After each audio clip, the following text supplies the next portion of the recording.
अरे सचिन जी, कैसे हैं आप? भाई मैं तो बिल्कुल ठीक हूँ। आज जरा फ्री था तो सोचा घर का काम देखने एक राउंड मार लूं। वैसे आप कहाँ हैं? जी थोड़ा बाहर आया था काम से। चलिए कोई बात नहीं। अच्छा एक बात बताइए मुझे, ये घर का काम तो जोरों शोरों से चल रहा है मगर हर जगह क्रैक्स क्यों दिखाई दे रहे हैं मुझे? अभी तो घर का काम खत्म भी नहीं हुआ और अभी से क्रैक्स आना शुरू। आप चिंता ना करें, ये सब मैं जल्द ही भरवा देता हूँ। हाँ हाँ देखिए जरा करिए इसको कुछ प्लीज। हाँ बिल्कुल, आप बेफिक्र रहिए, ये सब मेरी जिम्मेदारी है। मैं यहाँ कैसे? खैर छोड़ो, आपके पास मेरी हर मुसीबत का हल होता है, तो मुझे लगता है आज भी आप मेरी इस मुसीबत से छुटकारा दिला ही देंगे। बिल्कुल सही समझा आपने नरेश जी, आपकी सारी समस्याओं का समाधान है मेरे पास। सारी नहीं सर जी, सिर्फ ये एक समस्या का समाधान कर दीजिए। देखिए, घर बनाते वक्त स्लैब को फिनिश करते समय जब उस पर सीमेंट का घोल लगाते हैं तो स्लैब तो एकदम बढ़िया से फिनिश हो जाता है, लेकिन सूखने के बाद उसमें क्रैक्स आने शुरू हो जाते हैं। और इसके अलावा ये गोला में, बाटा में या दीवार के किसी भी गैप में भरी हुई सीमेंट में ये क्रैक्स आना शुरू हो जाता है। हम कितनी भी अच्छे से, कितनी भी मेहनत करके घर बनाएं, लेकिन ये क्रैक्स हमारा पीछा ही नहीं छोड़ते। और एक बार इन्हें रिपेयर भी कर लो तो भी इन क्रैक्स से पीछा छुड़ाना बहुत मुश्किल है। अब आप ही बताइए सर, हम क्या कर सकते हैं? नरेश जी, अगर आप किसी भी बने हुए हिस्से को नए मोटार से जोड़ने की कोशिश करेंगे, क्रैक्स तो होते ही है। चाहे वो छत या बाथरूम में गोला या बाटा बनाने का काम हो, पाइप के लिए किए गए छेद को भरने का काम हो, प्लास्टरिंग के बाद दीवार में बनाए हुए गैप्स को भरने का काम, या फिर किसी भी स्लैब या दीवार में आए हुए क्रैक्स को रिपेयर करने का काम, इन सभी स्थितियों में दोबारा क्रैक्स आ ही जाते हैं। इसके अलावा जब भी आप सीमेंट का गोला बिछाएंगे उसमें भी क्रैक्स आ जाएंगे। इसीलिए पेश है डॉक्टर फिक्सिट का यूआरपी या सीमेंट का फेविकॉल। यूआरपी? जी हाँ, यह आपकी सारी परेशानियों को दूर कर देगा। बस नरेश जी, आपको आपके 3 आदतों से छुटकारा पाना होगा। आदतें? कैसी आदतें? पहली, बाथरूम या छत की स्लैब पे इस्तेमाल होने वाले सीमेंट के गोले को पानी से नहीं, डॉक्टर फिक्सिट यूआरपी से बनाओ और फिर इस सीलर कोट को ब्रश से लगाओ। ये स्लैब को सील करेगा, क्रैक्स भी नहीं होंगे और लंबे समय तक स्लैब को पानी से बचा के रखेगा। दूसरी, मामूली रिपेयर मोटार को बदलो और पॉलीमर मोटार यानी कि यूआरपी सीमेंट और बालू के मोटार को अपनाओ, क्योंकि ये देता है बेहतर लचीलापन, बेहतर चिपकन और बेहतर मजबूती, जिससे ये टूटता नहीं है और क्रैक भी नहीं होता। तीसरी, जब भी एक बने हुए हिस्से के साथ नया मोटर जोड़े तो पुराने और नए मोटर को चिपकाने के लिए यूआरपी का बॉन्ड कोट इस्तेमाल कीजिए। इससे दरारें बिल्कुल नहीं आएंगी। और याद रखें, पॉलीमर मोटार का इस्तेमाल करें, रेगुलर मोटार का नहीं। आपने बोल तो दिया सर जी, लेकिन ये सब हम कैसे मान लें? कुछ करके दिखाइए। जी जरूर। 2 लंबे सिलेंडर बनाइए। पहला पॉलीमर मोटार यानी यूआरपी, सीमेंट और रेत से, और दूसरा रेगुलर मोटार यानी केवल सीमेंट, पानी और रेत से। अब इन्हें लुढ़काइए। देखिए, रेगुलर मोटार से बना सिलेंडर कितनी आसानी से टूट गया, लेकिन पॉलीमर मोटार का सिलेंडर लुढ़कता ही गया, लुढ़कता ही गया। यानी यूआरपी से बना पॉलीमर मोटार अच्छे से पकड़ कर रखता है और जल्दी नहीं टूटता। तो ये हो गई यूआरपी से बने पॉलीमर मोटार की परख। देखिए, ये ली है हमने साधारण छन्नी। अब दूसरी छन्नी भी साधारण ही है, पर इस पर हमने लगाई है सीलर कोट की परत। अब हम इसमें पानी डालेंगे।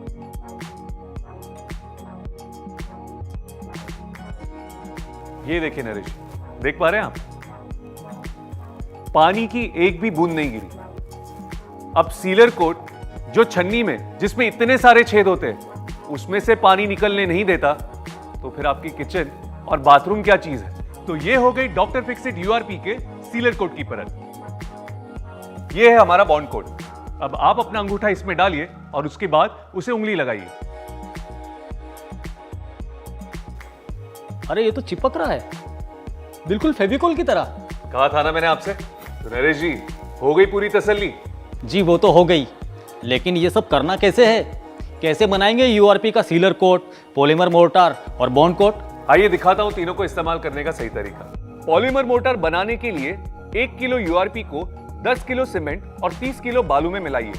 बॉन्ड कोट बनाने के लिए 1 किलो डॉक्टर फिक्सिट यूआरपी को एक कंटेनर में डालिए और फिर धीरे से मिक्स करते वक्त यूआरपी में 1 किलो सीमेंट मिलाइए। जब तक मसाला एक समान नहीं हो जाता तब तक उसे हिलाते रहिए। सीलर कोट के लिए 1 किलो डॉक्टर फिक्सिट यूआरपी को कंटेनर में डालिए और फिर मिक्स को हिलाते हुए उसमें धीमे धीमे 1.5 किलो सीमेंट डालिए। एक समान सॉल्यूशन बनने तक हिलाते रहिए। एक नई छत पर स्लैब बनाने के बाद उसको फिनिश करने में तीनों का इस्तेमाल होता है। तराई के दौरान आए क्रैक्स में पहले बॉन्ड कोट लगाते हैं, फिर रिपेयर पॉलीमर भर देते हैं और अंत में पूरी स्लैब को यूआरपी सीलर कोट से ढक देते हैं। सतह को साफ कर धूल को हटाइए। फिर दरारों को मशीन या कटर से वी ग्रूव में काटकर थोड़ा बड़ा कर लें। उसके बाद सतह को पानी से साफ कीजिए। एक्स्ट्रा पानी को निकाल दीजिए और सतह के सूखने का थोड़ा इंतजार कीजिए, लेकिन ध्यान रखिए कि सतह को इतना ही सुखाना है कि नमी बनी रहे और आपको पानी महसूस ना हो। इस स्थिति को सैचुरेटेड सरफेस ड्राई कंडीशन या फिर SSDB कहते हैं। अब बॉन्ड कोट का एक कोट खुली दरारों पे लगाइए और फिर उन दरारों को रिपेयर मोटार से भर दीजिए। फिर एक दूसरे से आड़ी दिशा में सीलर कोट के 2 कोट लगाइए। ध्यान रखिए कि दोनों कोट के बीच 6 से 8 घंटे का अंतर हो। इसे सभी पिन होल्स अच्छे से भर जाएंगे और सीलर कोट सही ढंग से लगेगा, जिससे कि वाटरप्रूफिंग अच्छे से होगी। फिर दूसरा कोट लगाने के बाद उसे 6 से 8 घंटों के लिए एयर क्योर कीजिए और स्क्रीड या कोबा के रूप में एक प्रोटेक्शन कवर लगाइए। तो नरेश जी, अब आप जान गए हैं कि कंक्रीट या मोटार की दरारों को रिपेयर कैसे करते हैं और सीलर स्लैब को कैसे लगाते हैं। आप बिल्कुल चिंता मत कीजिए सर, मैं सब कुछ समझ चुका हूँ। आपको यह जानकर भी खुशी होगी कि सीलर कोट को इस्तेमाल करने से किसी भी 4x7 के बाथरूम में स्लैब लगाने का खर्चा केवल 300 रुपए तक का ही होता है। 300 रुपए?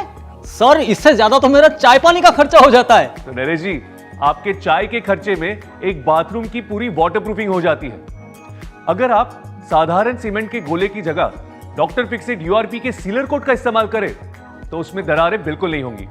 इसी तरह अगर किसी भी क्रैक्स की रिपेयर में, गोला बनाने में, पाइप के लिए किए गए होल्स को भरने में अगर आप यूआरपी का पॉलीमर मोटर इस्तेमाल करेंगे और उसे यूआरपी के बॉन्ड कोट से पुराने मोटर से चिपकाएंगे तो क्रैक्स नहीं आएंगे। तो आज ही अपनी तीनों आदतों को बदलिए और डॉक्टर फिक्सिट यूआरपी के तीनों इस्तेमाल यानी सीलर कोट, पॉलीमर मोटर और बॉन्ड कोट को अपनाइए। वाह, मान गए सर जी। यानी कि हमारी रोजमर्रा की समस्याओं से ये यूआरपी छुटकारा दिला देगा। नरेश जी, अब आप समझ गए आपकी समस्याओं का समाधान क्या है। आप बिल्कुल चिंता मत कीजिए सर, मैं सब कुछ समझ चुका हूँ। अगर दरारों की समस्या से छुटकारा पाना है तो हमें इस्तेमाल करना होगा सीलर कोट, पॉलीमर मोर्टार और बॉन्ड कोट, यानी कि SPB वाला डॉक्टर फिक्सिट यूआरपी। तो डॉक्टर फिक्सिट यूआरपी अपनाइए और दरारों को भूल जाइए।